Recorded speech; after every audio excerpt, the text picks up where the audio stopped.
Hello students, I welcome you all to yet another lecture video on the series Understanding Computers. So, as you remember last day, I have talked about characters, how are they represented in binary numbers, and also I have talked about text, that is, text is a collection of characters. So, today we will just quickly know how our memory stores these binary numbers or what is the structure of memory, and then I will move on to the sound. So we are almost at the end of this lecture series. We may have one or two more video depending on the time length. So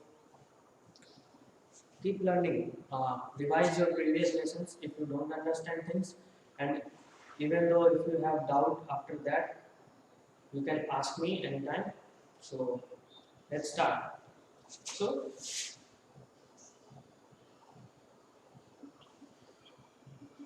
we learned that so numbers that characters are in binary numbers, and we have 8 bit for each character.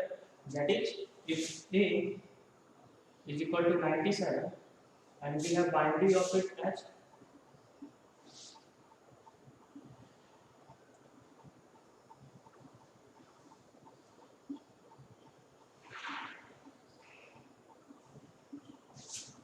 this is binary of 97. So we learned that the characters which is, let's say, a, the binary of a is this number. So this 011 00 1. So how it is stored in memory. So let's talk about the structure of memory. So memory, like what you say, your memory card or pen drive, let's consider a 16 GB. We have 16 GB of memory, which is basically 16 into,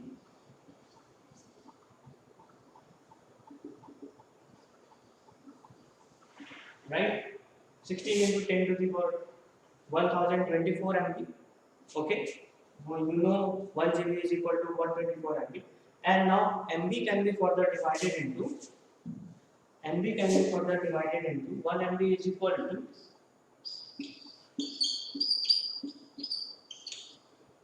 1024 KB, and again we can further divide into bytes. Okay, similar way. So basically 16 GB is, let's say, lots of bytes, something bytes. So the we can uh, we can take lots and lots of bytes to make 16 GB. You can do the calculations for 16 GB how many bytes it is. It's your homework. So we can have the bytes. Okay. So what do you understand by that is memory is basically collection of bytes. Okay. So we have lots of bytes. Then that's called memory. Like we have building. Okay. So in building we have lots of rooms. Let's say room is a unit measurement for building. Say if we have a building of, let's say, 10 rooms, then it will be smaller in comparison to a building which is of 100 rooms. So we call room as measurement of smallest unit. So here it is bytes. So we call bytes smallest unit, but also you know that 1 byte is equal to 8 bits. So we have 8 bits which makes 1 bytes, and collection of bytes makes KB, MB, GB or TB and so on.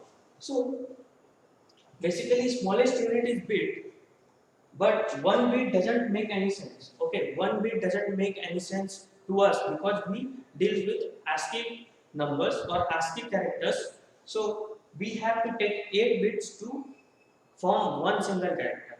We take 8 bits to form one single character, or we take 1 byte to form a character. So this represents A, but single bit is not of any sense to us, because if we can't represent any bit or any character, we can't represent any character by one bit in ASCII representation. So we have bytes, which is 8 bits basically. So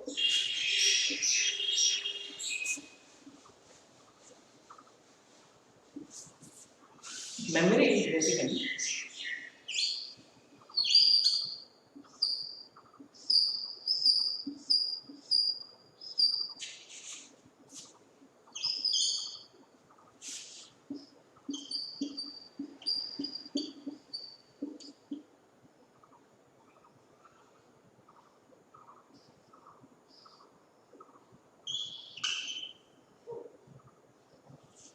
memory is basically collection of bytes in simple words if we say.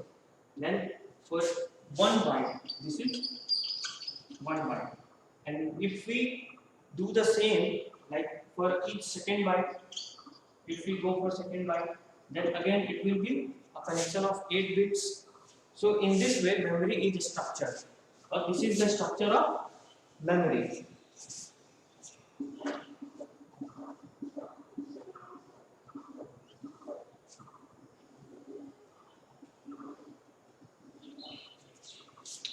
And we can't break the byte. Okay, for as of now, you understand that we can't take one part, let's say this part of byte, we can't take it. So we have to take the full length. We have to take the full length. That is total of 8 bits. That makes one byte. So this is the structure of memory. So when we talk about group of characters or text, then let's say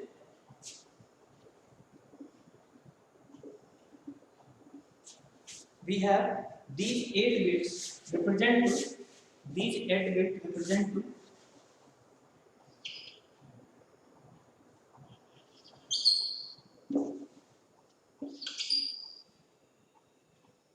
I hope you can see when we change the marker H.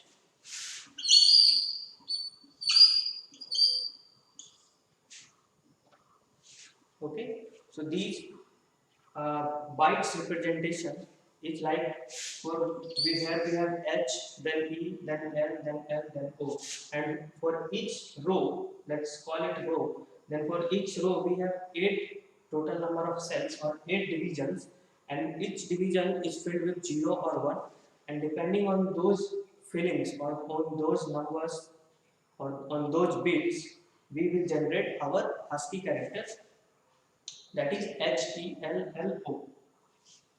So that's how we represent characters or anything in binary number system in a memory. So students, we will first talk about a kind of structure, let's say structure. So kind of structure we have to represent a collection of numbers. So we call it array. Any collection of number we call array. Like we say na, that this is the list of 10 people. So that's a list. List means basically we have different forms of representation like roll number, student name and all. So that is a list.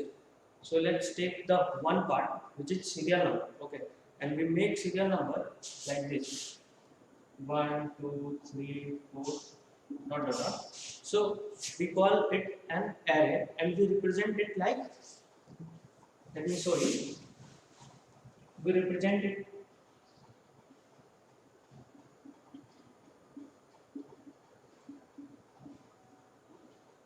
like this. So let's call it array A is array of 1, 2, 3, 4 and 5. These are the numbers that is in the array, and the array is denoted by A. So we have variables. Okay, you know about variables, like we say now, find x. What is x? Value of x or value of y? What is it? So these are kind of variable. Okay, so we say we find in an expression the value of x or the value of y, and we find the result that this variable is equal to, let's say, 5, and let's say y is equal to 0. From some expression we get this result, this kind of result. So x is a variable whose value is 5. So here a is an array whose value is this group of numbers or collection of numbers. So this is the way we call it array. So array is basically collection of numbers, and we represent it like this in square brackets. We call this square brackets. So in square brackets we have numbers and we call it array. We can have this is actually a structure that you will use in programming if you go in that way, in that direction of programming. You want to learn programming, then when you start you will learn these kind of structures. But I will talk about two important structure, which is array, and another one is matrix. So when I will teach you about image, I will tell you about matrix. But as of now, to learn sound, we need to learn about array. So in array, we will store numbers. And that okay. So let's move into sound.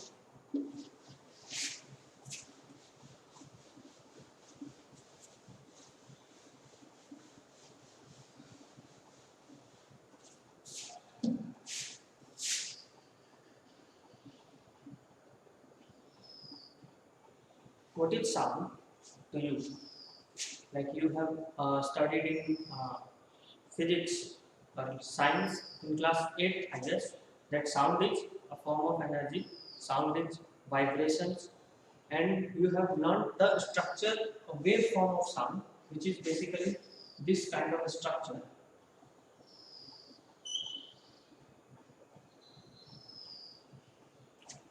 So, what is this? This is a structure that represents a sound or sound waveform.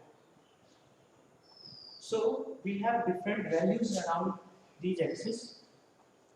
We have y-axis and we have x-axis, and we have values. Let's say this is 0, this is 1.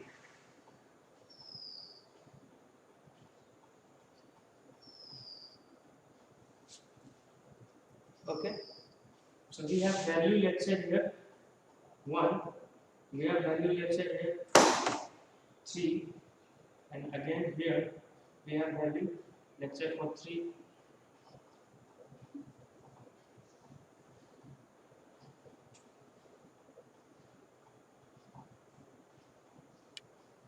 So at 3 we have, let's say 1, and 1 we have 1, and at 2 we have 3. These are the values. So sound is basically what? The value in these coordinate. Okay. So all the value that vibrations is taking is represented as a wave or as the graph, and we see this kind of structure. So if we say this is time and this is amplitude. Okay, so time versus amplitude, we have, let's say for 0 we have no sound, and so let's say at time equal to t1 we have sound, we have vibrations of this amplitude. So like this way we represent sound. But if we want to represent it in our computer, we have to give numbers.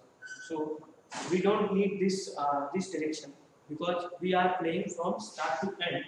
So we don't need this direction. We will only store these values, these amplitude, what are the amplitude at that point of time. So we can take many steps, because let's say if we have moved from here to here 4 seconds, we can take steps of 1 second.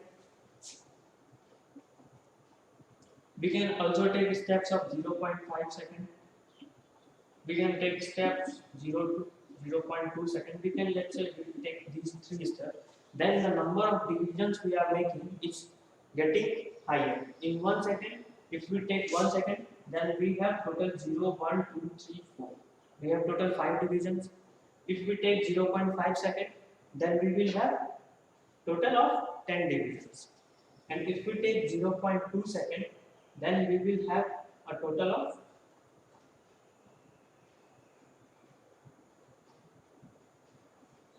25. So we will have 25 divisions. So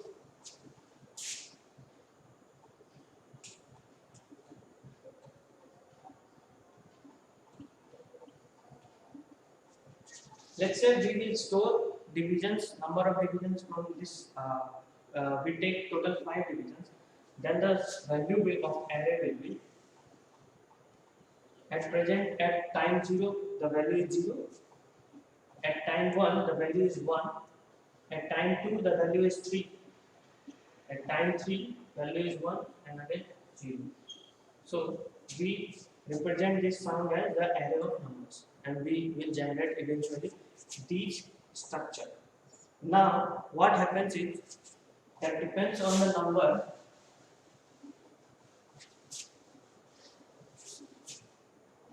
Now we have this numbers.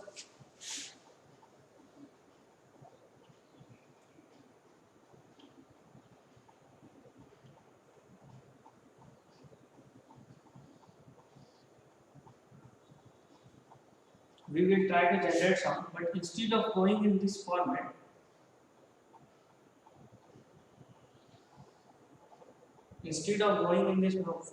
it goes like this because the value are changed.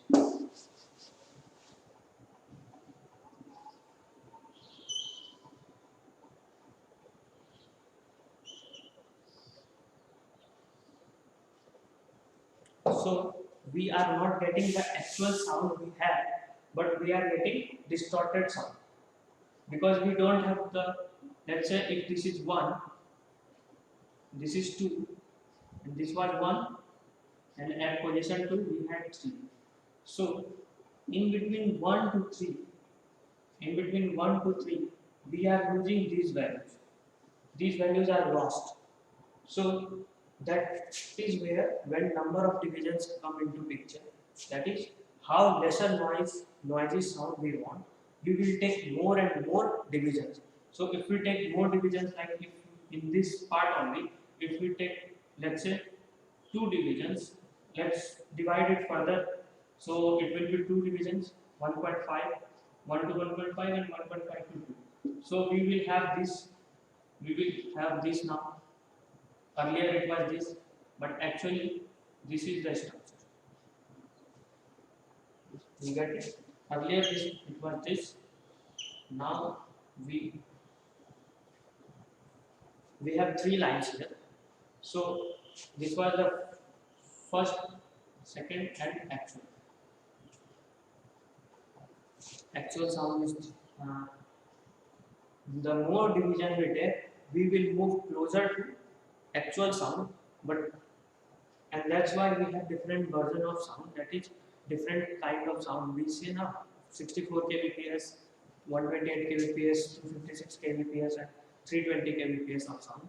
That is basically the number of divisions. The more number of divisions we make, the more number of numbers we give to array. And if we increase the number of divisions, then the numbers will increase in this array, and if the number is increased in this array, then we will have to add extra bytes, right? Because each number is a byte. You will learn that one integer there are different forms of number, but if we make more number of entries in this array, then the size of the array will increase, and eventually it will increase the size, the actual size of the sound. So this is how sound is represented in computer system. It was very brief and basic idea of how it is represented. There are lots of things you will understand if you continue learning in computer science in higher classes. But as of now, you have I guess you have a basic idea of how sound is represented as binary numbers in computer system. So that's all for today. In the next lecture, we will learn about images, and if possible, in that lecture only, I will tell you about videos, and that will be end of our lecture series. So keep learning, and thank you so much.